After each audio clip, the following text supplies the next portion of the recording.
अम्बा प्रसाद ने आपको भोंपू कहा था। अम्बा प्रसाद ने मेरी तारीफ की। तो उस प्रवक्ता का काम ही है भोपू का।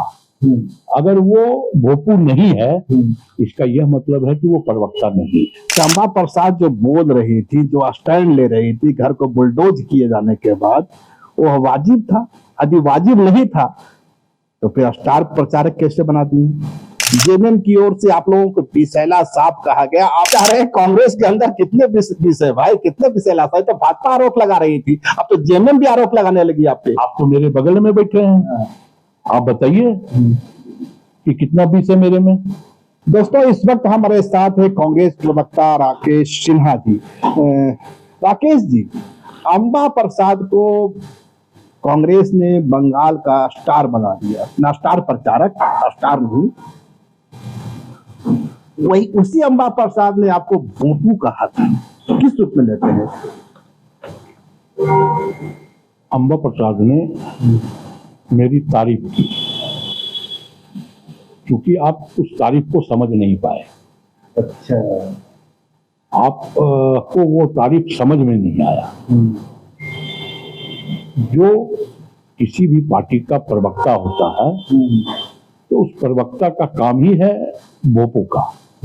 अगर वो भोपू नहीं है, इसका यह मतलब है कि वो प्रवक्ता नहीं है।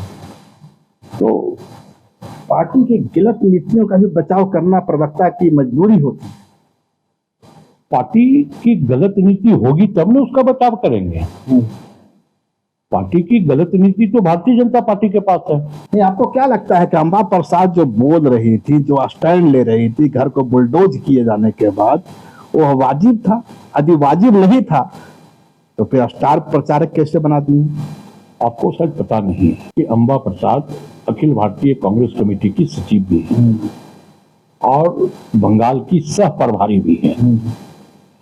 तो जब कोई किसी प्रदेश का सह प्रभारी होता है, तो स्वाभाविक तौर पे उस स्टेट में अगर चुनाव चल रहे हैं, तो वो स्टार प्रचारकों की सूची में वो व्यक्ति नामित होता है, वो व्यक्ति सम्मिलित होता है। तो क्योंकि अम्बा प्रसाद बंगाल की सह प्रभारी हैं, तो वो स्टार प्रचारक की सूची में शामिल है। बावजूद इसके कि अम्बा प्रसाद जो स्टैंड ले रही थी उसमें कमियां हैं, ऐसा मानते हैं झारखंड के संदर्भ में? मुझे लगता है कि यह लोकतंत्र है और लोकतंत्र में अपनी बातों को रखना, लोकतंत्र को मजबूत करना है। क्योंकि लोकतंत्र की स्थापना हमने किया है। लोकतंत्र क्या है, इसका दर्द, इसका मर्म एक कांग्रेस के वर्कर होने की हैसियत से हम तमाम लोग समझते हैं।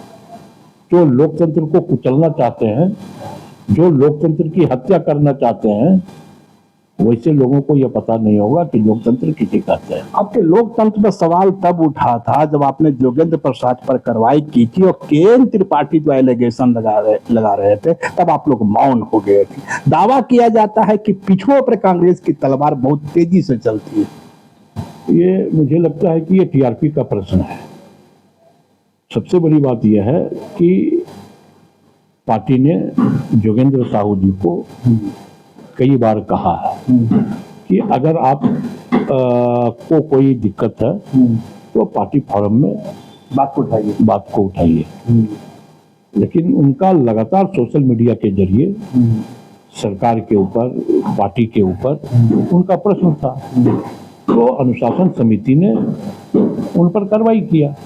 पर सवाल तो उसी अनुशासन समिति पर उठ रहे हैं ना, जिस अनुशासन समिति के अध्यक्ष आपके यहाँ रामेश्वर उरांव है, वे सरना धर्म कोड की वकालत करते हैं। उनकी पुत्री है निशा उरांव, वो कहती हैं सरना सनातन एक है। जब बेटी की घर से विदाई हो जाए तो वो बेटी कुल की नहीं होती है। यही बांध दे रहे हैं। बिल्कुल विवादित नहीं है ये। तो अभी जेंडर इक्वालिटी के जमाने में इस तरह की मैं सही बता रहा हूँ कि अगर हमारी बेटी की शादी हो गई हो तो हमारे कुल देवता की पूजा हमारी शादी की हुई बेटी नहीं कर सकती है। ये विवादित बयान नहीं है। इसलिए तो मैं कह रहा हूँ कि विवादित बयान आप बना देना चाहते हैं ताकि आपको टीआरपी मिले। लेकिन ये विवादित नहीं है, दूसरे कुल की कहलाती है। इसलिए कहा जाता है कि बेटी इसलिए सर्वोपरि है, बेटी इसलिए महान है कि वह एक कुल से दूसरे कुल को जोड़ती है। इसलिए बेटी को निशा और भी वही कर रही हैं। तो जब उनकी शादी हो चुकी है तो वो तो डॉक्टर रामेश्वर उरांव के परिवार से बिल्कुल अलग हो गई हैं। पर रामेश्वर उरांव तो यहाँ समन्वय समिति का मामला हो, केंद्रीय समन्वय समिति सिरम टोली का, उस मामले में भी पार्टी का स्टैंड से अलग बयान दे चुके हैं और पेशा एक्ट लागू हुआ था, उस वक्त वो खामियां गिना चुके हैं। स्वाभाविक तौर पे अगर हमें लगेगा कि इसमें खामियां हैं तो हम बोलेंगे। अब किसी जाके भारतीय जनता पार्टी के नेताओं से पूछिए कि जब मोहन भागवत ने कहा कि हर हिंदुओं को 4 बच्चा पैदा करना चाहिए तो अमित शाह क्यों नहीं किए? करने का तो पीएम मोदी भी नहीं किए। हाँ, तो क्यों नहीं किए? इसका यह मतलब है कि वो मोहन भागवत को नहीं मान रहे हैं। तो ये प्रश्न तो जाकर के भाजपा से भी पूछना चाहिए आपको। तो हमारे यहाँ डेमोक्रेसी है, हम अपनी बातों को, अगर हमें लगता है कि अगर गलत है तो हम अपनी बातों को खुल करके रखते हैं। नहीं लगता आपको कि आपकी पार्टी में कुछ ज्यादा ही डेमोक्रेसी है? होना भी चाहिए। अगर लोकतंत्र नहीं होगा तो वो हिटलर शाही की ओर चला जाता है। जैसे हिटलर शाही की ओर जा रहा है। तो आपको नहीं लग रहा है?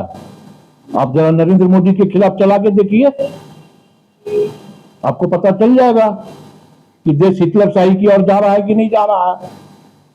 5 मिनट आप नरेंद्र मोदी के नाकामियों और विफलताओं पर जरा सिंगल डिबेट करके देखिए, तुरंत आपके पास चिट्ठी आएगा, लव लेटर। बावजूद जनता का मैंडेट आपको नहीं मिलता है। हम जनता के मैंडेट के लिए नहीं है। कांग्रेस पार्टी अगर सत्ता के लिए होती तो आपको पता होना चाहिए कि हम असम गण परिषद का समझौता नहीं करते, हम लोंगोवाल का समझौता नहीं करते। हम सत्ता के लिए नहीं है, हम सत्ता के भूखे नहीं है। सत्ता हमारे लिए माध्यम है देश और राज्य के अंतिम पैदान पर बैठे व्यक्तियों के चेहरे पे मुस्कुराहट लाना। आज इसी समझ के कारण जनता ने आपको विपक्ष की भूमिका सौंपी है, ये आप इसी के लायक हैं। हो सकता है। और जनता ने हमें 60 साल तक सत्ता भी सौंपी है। जनता ने हमें 60 साल सत्ता भी सौंपी है, ये नहीं है। तो यही तो डेमोक्रेसी है, इसी को लोकतंत्र कहते हैं।